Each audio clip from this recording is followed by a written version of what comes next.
So I sort of tend to surf the seasonal trends, the publishing industry trends, community trends, sometimes things that would surprise people.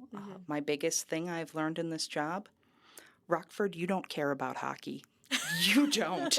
You don't want a nonfiction about hockey. You don't want a biography of a hockey player. You don't want a hockey romance. You people don't care about hockey. That's and you'd so interesting. think that they would because we have a Ice minor Hawks, league yeah. hockey. Every time I was like, let's get some hockey. It's like 2 years later, no circs, 1 circ, 2 circs.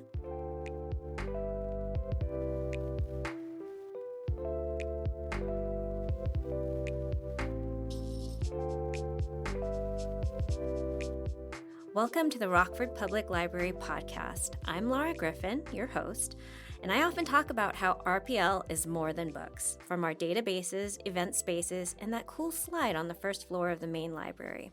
However, today we're going to talk about books, the actual physical items that you flip through with your hands. We have librarian Sarah Stumpf, Adult Collections Manager, that's a mouthful. That's technically not my title. But I'll go with it. Okay. I would love to be a manager of something. Please pay me a manager wage. And she is going to take us into the process of how a book takes space on our library shelves. So whether you're a weekly visitor who knows exactly where the new arrivals are, or you haven't stepped inside the library since you were in grade school, this episode is for you. So let's get started. Welcome, Sarah. Thanks, Laura. Thanks for having me on. So, Sarah, what first drew you to become a librarian? And how did you end up in Rockford as a librarian? What first drew me to being a librarian was I was in college, and I had originally gone for a history degree, and I really was intending to work in museums. That was the dream when I was, in high school and early college. And I had just enough experience with museums to realize I don't actually want to do this. I love history in the sense that I love stories. Mm-hmm. I love learning, but I don't actually love putting dusty items in cases with little tiny plaques. And I grew up in the Green Bay area. I worked at a living history museum called Heritage Hill up there, which means full historical reenactings, Oh. I sewed an entire 1836 dress with mutton chop sleeves one summer on a porch while, explaining to people about how people made scones and did grotesque surgeries in a hospital ward in the 1830s on the frontier of Green Bay. I loved that. But you can't make a living doing that. The number of living history museums in America is very small, mm-hmm. and almost none of them are year-round except for Colonial Williamsburg, and that's, a function of weather. You mm-hmm. Even Heritage Hill only does the reenactors from May through August, from, just before they start in May, and then they would go through, Memorial Day and Labor Day. Mm-hmm. So I knew I wanted to do something different, and I had no idea what that was. But I was like, well, we're going to finish this undergrad degree, and maybe I'll figure it out.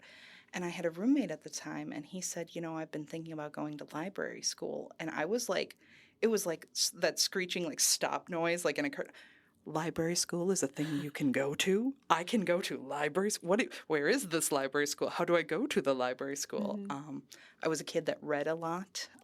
I loved books. Like I said, I love stories. I realized that later in college. I didn't so much love history. I don't love artifacts or memorizing dates of battles or warships or any of that. I like the story of it. Right. And so I was like, well, once I figured out you could go to library school, I was like, well, that's where I'm going. Uh-huh. I'm going to go to library school. So I got my undergraduate degree at the University of Wisconsin in Madison, a history and a women's studies degree with a minor in LGBT studies. I then went to Bloomington, Indiana, because it was late in the year and I had to make choices, and this was the program that would take me. So I sight unseen packed up and moved to a town in Indiana I'd never been to. Okay. And got my master's degree in library science in 2007 in Bloomington, Indiana. And then I was looking for jobs in the Midwest. I knew I didn't want to be in a really small town.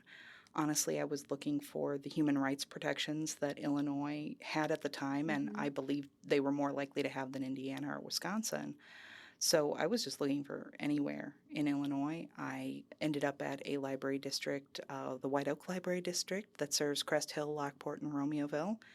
And those people were great, and that library was great, but I wanted to be closer to my family in Wisconsin, but like not so close they could show up without calling first. I think that's what everybody wants. Yeah, I was honestly, I was a little bored. I had done teen services for what ended up being 6.5 years, and I loved the teens. But it was like I'd done everything I could do with that job. There was nowhere to move up to. Romeoville is not an exciting place to live. And so I started looking in northern suburbs, and, that led me to look in Rockford when I saw this job was posted. And I, again, knew nothing about Rockford, sight unseen, interviewed for and accepted a job in a town I'd never set a foot in, because I was looking at Rockford, and I like cities. And Rockford seems to be, the best of both worlds in that sense. It's a city, so you get the city things. You get arts and culture and good restaurants and, touring music acts. A roller derby team. I got involved in roller derby because I was like, this is so awesome. You guys have a roller derby team. Yeah. There's cool events and things every weekend here. But it's not like so big a city that there's a ton of traffic. And I don't know, the crime thing, people would talk about the crime like, oh, God, you're going to move to Rockford and it's full of crime. And I was like, it's really okay. Yeah, I've never experienced it. Well, and I'm a librarian, so I did a deep research drive, and I looked at maps where they would put little dots for where all the crime was and what kind of crime it was. And I don't want to minimize this in any way, but the biggest crime in Rockford is domestic violence. And I was like, okay, as long as I'm like not in a relationship that becomes violent, like I'm not at risk for walking down the street and getting DV'd, Right. This is not That is so interesting. So, and the other thing that was really hot in 2017 when I was moving here was stealing things out of cars. What I learned was lock your car doors, people.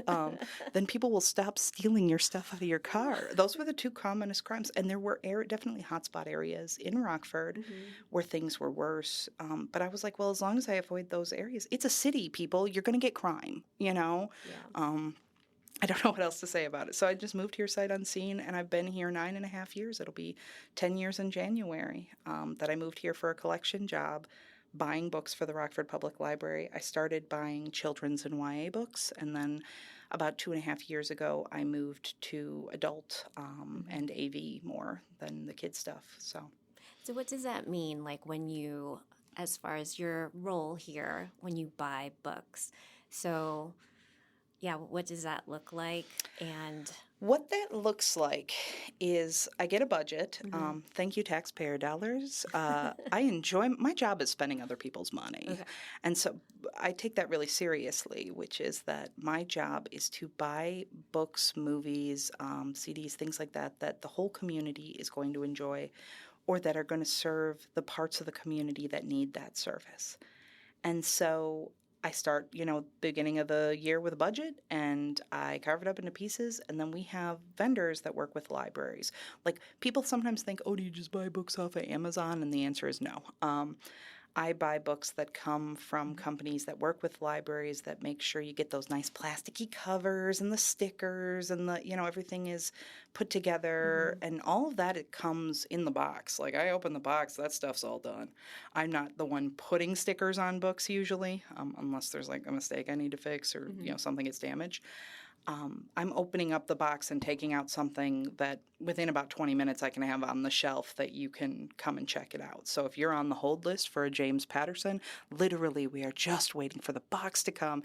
As soon as we open it, you'll have it that afternoon. But I look at these sites and we look at lists of what is selling really well, bestsellers, what has reviews from book publications, Library Journal, Kirkus Reviews, Publishers Weekly, are magazines that provide reviews of books. I don't read everything that we have in this library. I think most people would know that, but sometimes people do ask me, like, have you read all these books? And I'm like, how much time do you think I have?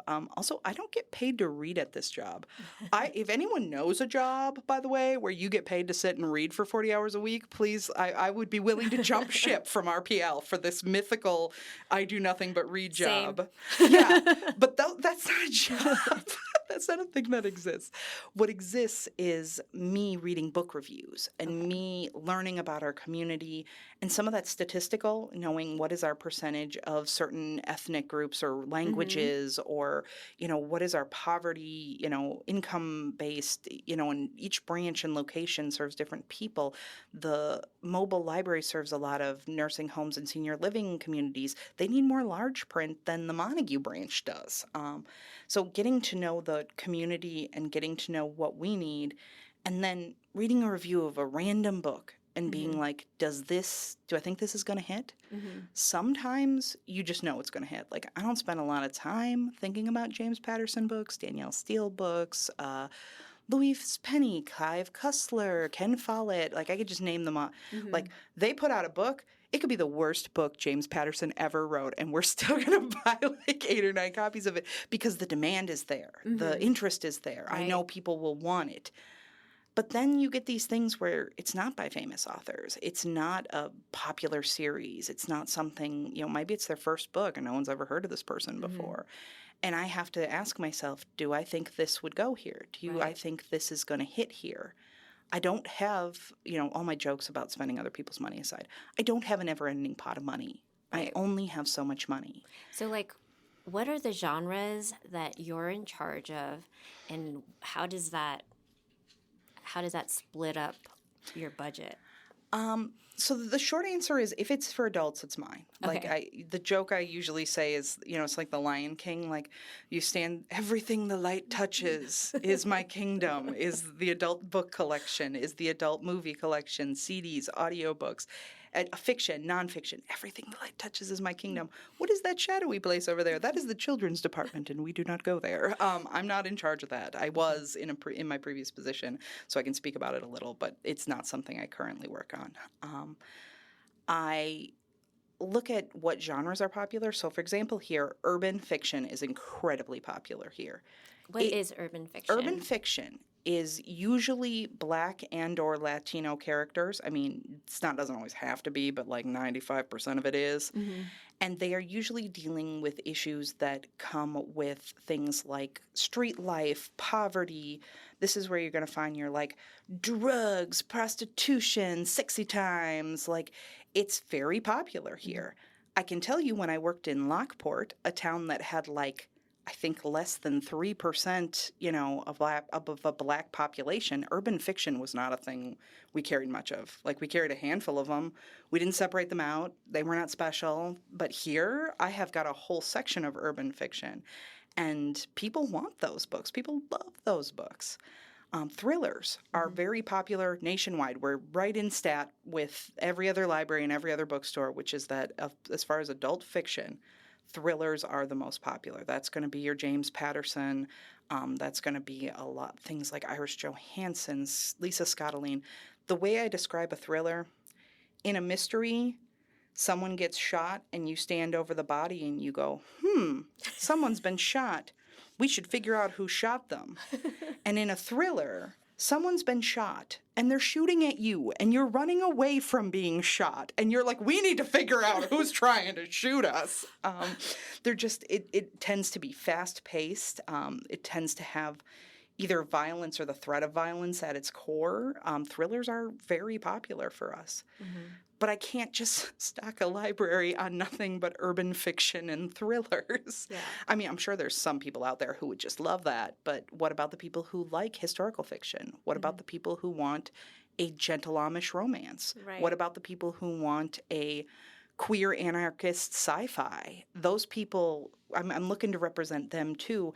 And while certain things might be weighted more, I might spend more on urban than another library, or more on thriller than I would on sci-fi, it doesn't mean that you just cut it and say only the most popular thing is thriller, we don't buy anything else, So a lot of it is a balancing act. Okay. In nonfiction, food and cookbooks, so popular. Oh my God, people love cookbooks. I can attest. I have 5 checked out right now. People love cookbooks. In the spring, people love the gardening books. Same.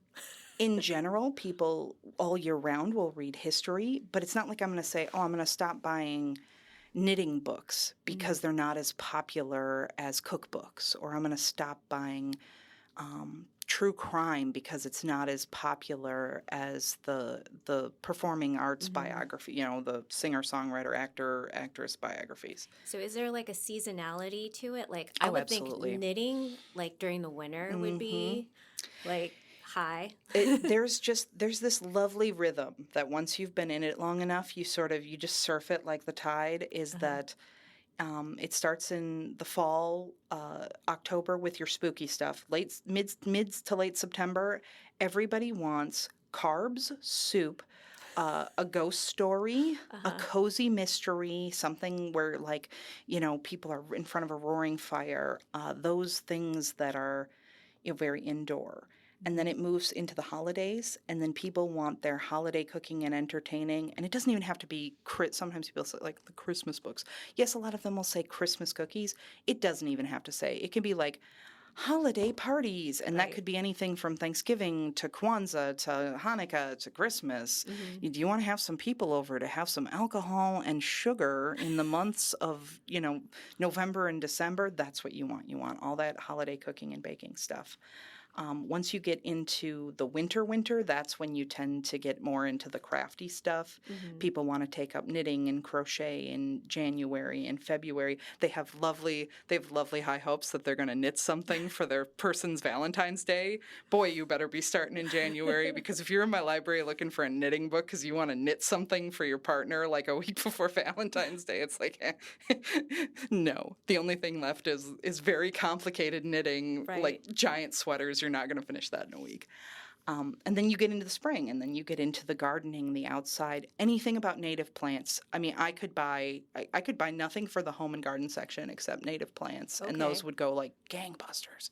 Is that like a recent trend, or has it always been like with the native plants? I would say the last 5 years, both the interest, but then also the publishing industry. I mean, we had some old books about native plants from like the 90s and 2000s that I was hanging on to for years because they didn't used to make them very often. You'd get like one book about the Midwest native plants every 5 years. Now I'm probably getting like 5 a month. Oh, that's so interesting. So it's like I'm also surfing publishing industry trends. Romantasy, very big in the publishing industry. Yeah. Sprayed edges. If you know, you know. I know. If you've seen that book and you're like, the edges are so pretty. We're always surfing trends of what the publishing industry is serving up. Let's see, spring goes into summer, and then people get interested in road trips outside, more of the like sporty kinds of things, until we get kind of into fall again and back to school, and then we're back to ghost stories and soup. Okay. And then there are things that are just popular year-round. History never becomes unpopular. Memoirs and biographies never become unpopular.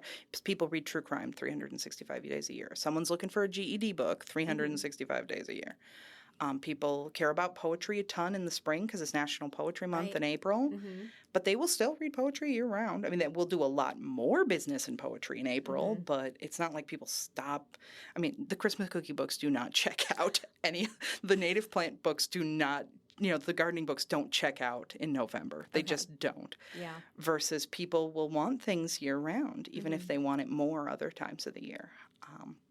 So I sort of tend to surf the seasonal trends, the publishing industry trends, community trends, sometimes things that would surprise people. My biggest thing I've learned in this job, Rockford, you don't care about hockey. You don't. You don't want a nonfiction about hockey. You don't want a biography of a hockey player. You don't want a hockey romance. You people don't care about hockey. That's and you so interesting. Think that they would because we have a minor league hockey. Every time I was like, let's get some hockey. It's like 2 years later, no circs, 1 circ, 2 circs. It's like, I guess. So does that play into it? Like, are you thinking, well, let's talk, what's a circulation? What's a circ? So that means somebody checked it out. So you get 1 circ for checking it out. You get a second one if you renew it. And so that's part of your thought process. Is someone going to check out Is someone going to check this out? Look, I mean, there's a lot of stuff that I think is cool, but I can't imagine somebody would want. Also, sometimes people ask for weird stuff, and I'm like, but you're the only one who would want that. If you want to know about the economics of Azerbaijan, I'm sorry, but I think you're the only person who will check out that book. If you would like to know about forestry habits in the Pacific Northwest in the 1970s, I think you're the only person that's going to check out that book. If you'd like an urban fiction where, like, some gangs and, pimps are going to get some money on the streets, I'm like, oh, okay, yeah, no, 50 people are going to check out that book. So when you think about, like, when you see a book, like when you're reading a review and you're like, I think someone, like, there will be a few people in Rockford, or like how many numbers, but then, like, what is the process of getting that book once you see, like, I think I want, this will work for the library? So when we order things, we set them up the way I do the orders. So like I said, they come out of the box ready. So I have to give them information about how we want it processed and everything. So I place those orders, and it's like ordering anything on the internet. It's like I fill up a cart and then I hit, order. Mm-hmm. And then they send an invoice to the library. So we pay our invoices. So it's not like I'm personally handing somebody cash or a check or anything. The finance people handle that. Thank you, finance people. I don't want to do that part of this job. But yeah, I put in an order, and it depends how long it'll take. Really depends, because we try to order things in advance. In an ideal world, I'm ordering your, like, Danielle Steels and James Patterson, your big names, 3 to 5 months in advance. Okay. Sometimes it's more like 3, sometimes it's more like 5. It tends to depend on how much money I've got around. And also, they used to do more of a lead time. You used to find out 6 months or a year in advance that a book was going to come out. Now, sometimes they only tell you 2 or 3 months. Oh, there's a new whatever coming out, and you'll be like, oh, crap, I had no idea. Yeah. So their things move on a quicker timeline than they used to. But I put that order in, and then a little tiny stub of a record goes into our library catalog, and that's what you guys see. When you guys are looking at our app, on our website, you've come in, you're browsing, and you find that little thing that says, like, oh, new Louise Penny, whatever its title is, and it doesn't come out until November, but there's a little thing there, and you can hit place hold. That's so that you can start making a hold list before the thing even shows up. Okay. Place holds, people. It's the easiest way to get your new items faster. I'm just a walking PSA for libraries. So we let that hold list sort of grow until the thing comes, and then we take it out of the box, and we make sure that it's received properly so those invoices can get paid. Mm-hmm. And then we, basically check it into the collection, and it goes where it goes. And maybe it has a ton of holds on it, so they start flying out for people's holds, or maybe it has no holds, and plenty of things have no holds. That doesn't mean that nobody's going to like it. Mm-hmm. It just means nobody was looking for that exact thing. Mm-hmm. And I always want people to be able to come in and browse and have these sort of joy of discovery moments. Mm-hmm. Yes. I want you to come in and look, whether you're looking at, like, just the news shelf or a display on a topic, or you're just walking down the regular schmegular shelves. Mm-hmm. I want you to find something that will be like, oh, this is so neat. Oh, I didn't know they had this. I didn't know they made books about this. Yes. This is why I buy a lot of video game and movie tie-in cookbooks, because the delight on people's face when they're like, there's a Beetlejuice cookbook, there's a God of War cookbook, there's a insert TV show, Minecraft, movie, whatever, cookbook. Mm-hmm. People love just finding something and discovering that. And I can buy a book that has no holds before and know that it's going to do really well for us. It's going to be on the shelves for years and years, and people will keep finding it with that delight, and that's a solid. I don't need everything to have James Patterson numbers. That's not what I'm expecting. Okay. I'm expecting that people will walk in and they'll see just the variety, the breadth, the depth, the title that makes them go, what? One of my favorite titles is Board Gay Werewolf. I want you to walk past the shelf and be like, does that say Board Gay Werewolf? Does that say Wisconsin Death Trip? What the heck is that? I want you to have those moments where you are legitimately surprised and intrigued by the things that we have. But it does all start with a basis of, I think somebody would like to be intrigued and surprised by this, not like you're going to be intrigued and surprised by the economics of Azerbaijan. I don't think most people find that delightful. Yeah. I have to say, I do love walking past, like, the new books and seeing, like, ooh, shiny. Yeah, like no one's opened it yet. Mm-hmm. And so I get really excited. And so that's like one of my favorite things to do here. One of my favorite things is when they first come out of the box, the plasticky covers have a certain shine, and once they've gone out once or twice, once they've been in people's houses and just fingerprints, the average scratches, I'm not even talking about you spilled something on it. I'm just talking about like you put it in and out of a bag. That shininess will go away, but there's just this moment where it comes out of the box and you're like, it's so shiny. I love the opening it, and it has that little creak. It has that little creak. Yeah. Sometimes people talk about the book smell, and there definitely is a smell when they're new, and like if you open it, you creak it open, and you just like could huff it. Because it does, it smells like the paper and the like printer, and once we've had these a while, they'll start smelling like God only knows, what.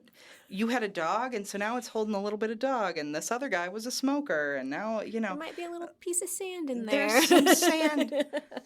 Be very careful when you bring books to the beach, people, because they come back to us, and they're full of sand. I hate sand. If you bring a hardcover to the beach, the sand gets under the plastic. Please only bring paperbacks to the beach. They cannot get permanently sand. And there's your other PSA. That's my other PSA.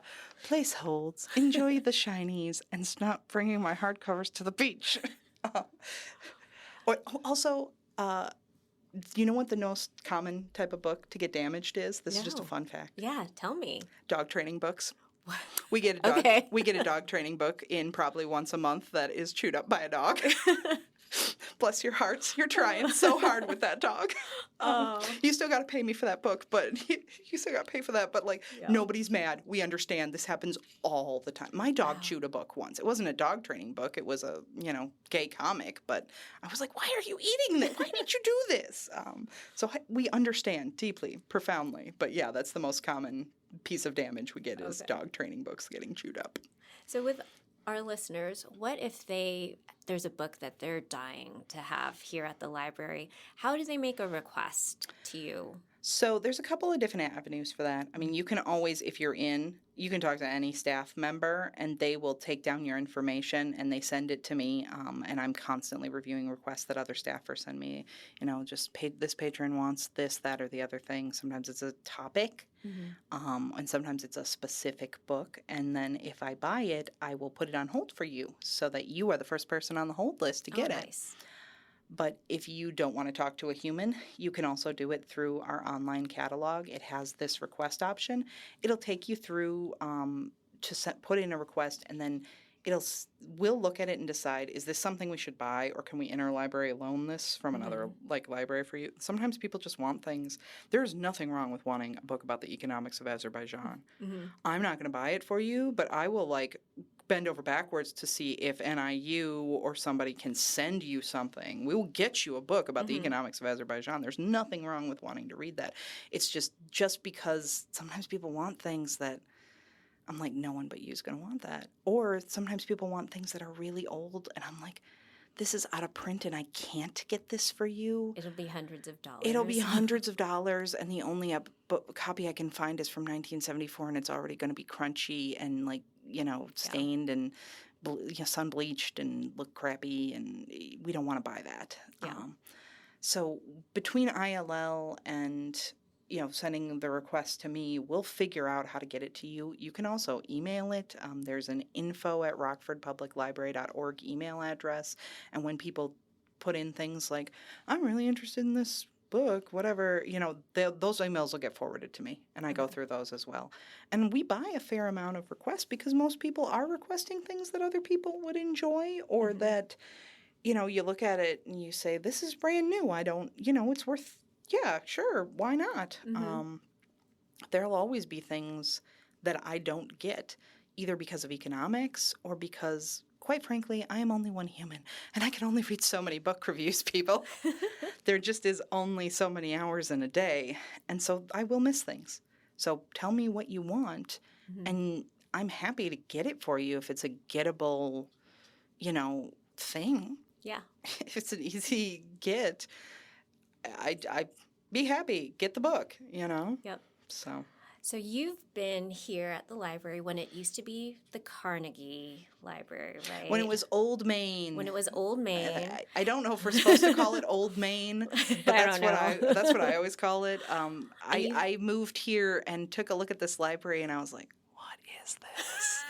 I mean, bless y'all's hearts who grew up and had these beautiful memories of the Old Main Library. I understand like sentimentality in your library and your community, and you were a kid and you came to story time here. But from an outsider looking in, I was like, oh my God, the 60s renovation and then the 80s renovation. Yeah. And I was like, that had the really skinny windows that someone once told me they called them the prison windows because when you were coming over the Jefferson Street Bridge, those windows were so small it made the building look like a jail. Oh my goodness.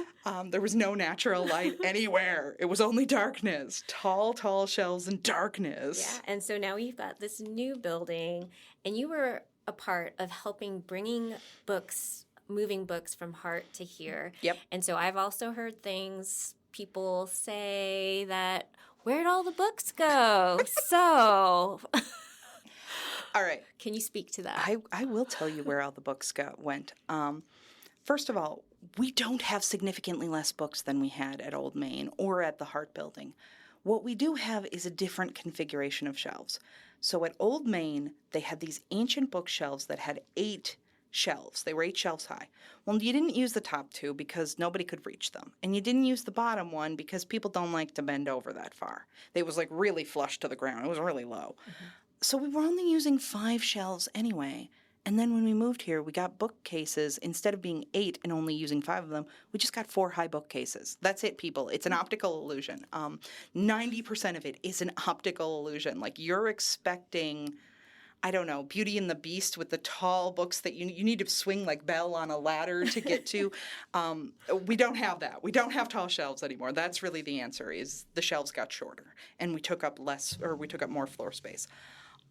The one thing where I will say we do have less of is when I started the children's job, and this was in 2016, we had 250 some children's reference books. When I took over this job in adults, and this would have been in 22, we had 750 reference books. I believe we now have... What's a reference book? The things you can't check out. Okay. The things that, the idea of reference books, it's very dated. Back before the internet, if you wanted to know what was the top #1 single on September 13th, 1956, you needed a book that listed all the songs and where their Billboard, chart ratings or something. You wanted to know a fact about the Civil War, you needed to make sure there was a Civil War encyclopedia so you could look at that. Because what if all your books about the Civil War were checked out and you couldn't remember what date the Battle of Appomattox happened at? There were so many books that they needed in a time before the internet. Now, if you have a quick question, if you're like, when was the Battle of Appomattox? You're going to Google that, and you're going to have an answer in 30 seconds. You're not writing a dissertation on the Battle of Appomattox. You're being like, that was the Civil War, right? Was that like 1860, 1865? Like, when was... You have a quick thought. You have a quick question. You answer it. You move on with the little, the rectangle that lives in your pocket. But back in the day, that wasn't an option. And so we had all these books, and they were full of these kind of like fast fact kind of things. Old magazines, because you couldn't get an article. Now I can find you an article. Was it in People in, 2016? I can probably find it for you online. Was it in the Rockford Register Star? We've got a subscription to that. You couldn't easily get those types of things, so libraries held on to them. But the world changed, and RPL did not change with it. I love it here. I love this library. It was behind the curve. It was a little bit sad coming in from another library system where, that we had not kept this kind of a thing. And I had never in my career seen anybody keep this much of this kind of a thing. And I purged a lot of it. And that's my hill I will die on. We didn't need that stuff. It was not necessary, or it was dated. There was an encyclopedia of endangered animals from like 1989. Number one, I could have used that encyclopedia to write about jaguars when I was in elementary school. And number two, I'm flipping through and I'm like, all these animals are dead. Yeah. Like some of these are, have moved from slightly endangered to critically endangered. Some of these, like, the whole thing about like there are no black-footed ferrets anymore. And I'm like, that's one of the greatest conservation wins of, bringing an animal back from the brink of, extinction. And that's not in this set because this set is too old. We had a Civil War set and it was a nice encyclopedia of the Civil War. That had won some fancy book award in 1992. But the way we talk about the Civil War, the way we think about the Civil War, the way we think about things like slavery, it's changed a lot. No, the date of the Battle of Appomattox didn't change, but the context which you put that in, the way that we see that, the things we didn't know, all that's very different now.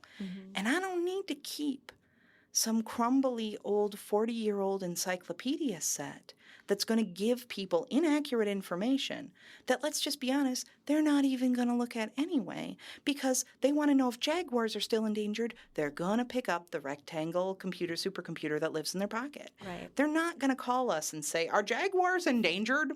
And those were calls you used to get in the 60s, 70s, 80s, 90s, and you needed these books to answer those kind of questions. But you didn't need them anymore. So, like, you want to be mad at me, like, public. I straight purged 1,000 books, and I sleep really well at night about it because it was all stuff that was out of date and we didn't need. Right. So when people say there's less books in here, it's mostly layout. It's mostly shelving. But if you are imagining, it was the second floor. They called it telereference. Like it was right by the staircase. It was behind the staircase, looking out over Wyman Street. If you're imagining that section of the library, and it was huge, it doesn't exist anymore because we don't need it, and we spend that money on other things. Do you like having ebook versions of your James Patterson book? Would you like to listen to an e-audio book? Do you find more help in the Consumer Reports database? That's what we spent that money on. I don't need to spend thousands of dollars on reference books no one's ever going to look at or touch. I don't need that eating up space. That space can go to the thrillers or the urban. I mean, I basically tripled the amount of space we had for urban since I started this job because people love urban. Like, do you want that space eaten up by, out-of-date encyclopedias, or do you want it to be the new hot book talk, Quan Mills thing that everybody's laughing at and enjoying, and you want to rush down and get it? Right. Because even in a new building, we didn't have infinite space. We had to make decisions. And that for me was like, okay, that's low-hanging fruit. Right. And I mean, that introduces us into the term weeding. Yep. I weed these books like you weed your garden. Yes. Tell us more about weeding. Okay. Nobody gets into libraries because they're like, I hate books and love throwing them out. But it's sometimes people say things to me. A man was like, do you just enjoy getting rid of these things? And I'm like, no, what job do you think I have? I love this. I love bringing things in. But let's just be honest, not everything's going to hit. And not even if it does hit, it's not going to stay forever. We do have classics, obviously. We got a copy of Dracula. We've got Hamlet. Would you like to read, The Old Man and the Sea? We're never not going to have A Tale of Two Cities. But not every book is a classic. Sometimes they're just cool for a while, and then they've lived their life. I buy 9 copies of every James Patterson book. We don't have shelf space to keep 9 copies of every James Patterson book. We'd have to rename ourselves the James Patterson Public Library, serving the community of Rockford. Over time, things will become less interesting. Over time, information will become outdated. And you will say, do we need this many copies? Probably not. Is this information still the best and brightest? Nah, not really. One of the things I did before we moved into this building, when we were still back at the Hart Interim Library, is I took a real hard look at the medical section, at the health section. We had some very old health books, and I just didn't think it was, responsible to be giving people diabetes advice from, 1998. Right. Our understandings of these diseases have changed a lot. Things like heart disease, diabetes, Alzheimer's prevention. I got rid of a lot of that, and I replaced it. That's the thing that people don't understand about weeding. I don't just throw out books and then be like, ha ha ha, I've made an empty shelf and twirl my little mustache. I say, okay, I have taken out 15 books about diabetes this year.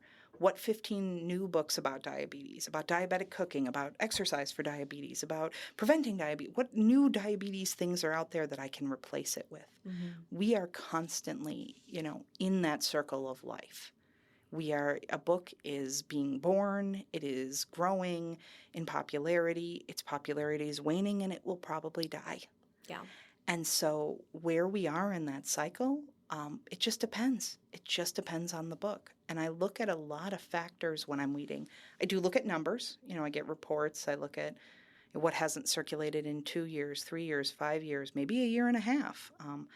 East keeps it a tighter ship. We can hold more things here than they can at East. East, if it's not going, it's gone. Whereas here, I can hold on to some things that I'm like, oh, this is maybe this book isn't the classic book or isn't the big book, but like this author has had a lot of big hits, so let's hold on to, a copy or two of this. We can hold that here in a way that they can't at East. And so I do look at data, but it's never 100% data driven. It's always saying, really, this author, this didn't go out? And then sometimes you get over to look at it on the shelf after you look at it on the report, and you instantly know why it didn't go out. It looks gross. It's musty, it's crusty. Somebody's kid blorfed on it or chewed on it or spilled something on it. That was another thing when I first got here. I think that people here held on to things past a point when they should have. I remember picking up paperbacks early in my tenure when I was working, on the youth side. It was like a copy of Pretty Little Liars, and the cover just disintegrated in my hands. It was like it had been folded and then refolded. Like, are you doing origami, people, with like your cover of Pretty Little Liars in 2016? And chunks came off in my hand. And I said, we cannot be giving people chunky, dirty junk. No one wants to come to the library because they really hope that it leaves like pieces of paper in their house. So we got rid of things. I can buy you another Pretty Little Liars. This is not like a rare book. There's nothing special about a random paperback of Pretty Little Liars. I can get you another one. I could get you another one today.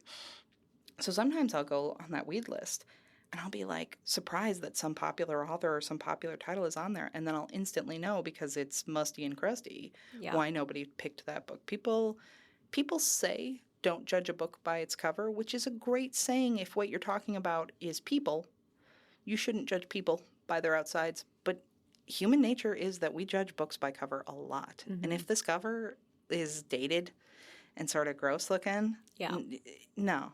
Yeah. Sometimes that's the sign. It has gone through its life cycle. It's time to go. And when we weed things, we're not just filling up dumpsters and, like, again, twirling our little black mustaches. They have another life cycle they go into. They go into the friends. And the friends sell those books for money. And that money is what helps us have bells and whistles around here. Who paid for the PlayStation 5 in the teen zone? It wasn't you taxpayers. We did not spend your taxpayer money on video games. The friends sold used books, and then they gave us the money. Like, you want to have snacks at your, program in the summer for kids when they're out of school? The friends are paying for those snacks. It's not your taxpayer dollars. Your video games, maybe we want to do some elaborate arts and craft thing, or we need to, something like that. Or we're going to try something new and we don't really know if it's going to work real well. And the friends are willing to say, we'll take a flyer. We'll give you the first 1,000. See what happens. So they go into the used book market and they get passed around in the community. The friends sell them. They end up, you sell them on Amazon. You sell them to your friend. You loved this book and you found it at the friend's book sale, and you let your other friend borrow it. It goes into that ecosystem. And the net positive on that, I see that, like, there's still plenty of books in the community. They're in those little free libraries out in front of, people's houses and, schools and things like that. They end up at the Goodwill store, and you buy it for $1 or whatever it is, or, over at, one of the used bookstores in town. They're still in the community, even if they're not in the library. And some things just don't sell. I mean, nobody wanted to buy that encyclopedia of endangered animals full of outdated... There are a lot of encyclopedias at Goodwill, let me tell you. If you've ever been to a Goodwill or a Salvation Army, boy, people want to get rid of outdated encyclopedias. Sometimes their next home is maybe we cut them up for crafts. Maybe Right. we did an Earth Day craft where you made a collage and we cut out all the pictures of endangered animals from volume Yeah. 8 of this encyclopedia we couldn't get rid of. Maybe it went to the recycler, maybe the I don't know, paper towel you're using was once a Civil War encyclopedia. Things have a life and they go on to new lives in different places.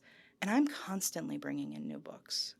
We're bringing in about 20,000 new books a year. Oh, wow. I can't hold on to everything, no matter Right. how much you love it.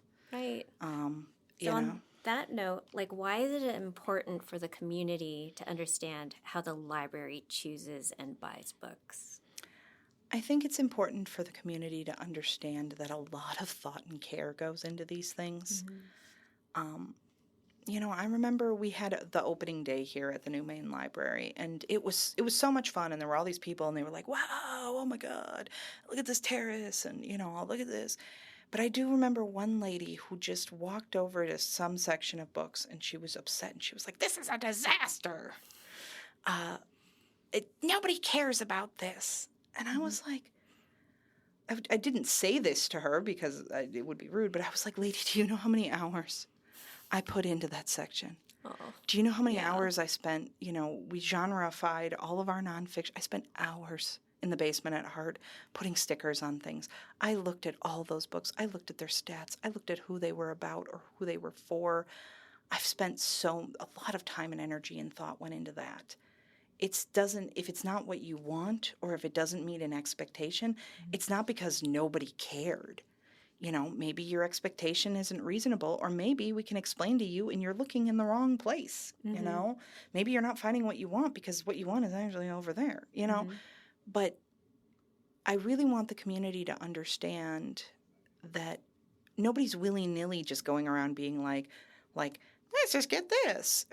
We put a ton of thought and work into what you guys are going to enjoy. We use data, we use our own lived experiences. Sometimes we guess, I mean, sometimes things just don't work out. I mean, I buy 20,000 books a year. Every now and then there'll be a dud, and I'll find it on a list later and be like, nobody wanted that? I thought somebody would have wanted that. That seemed so cool.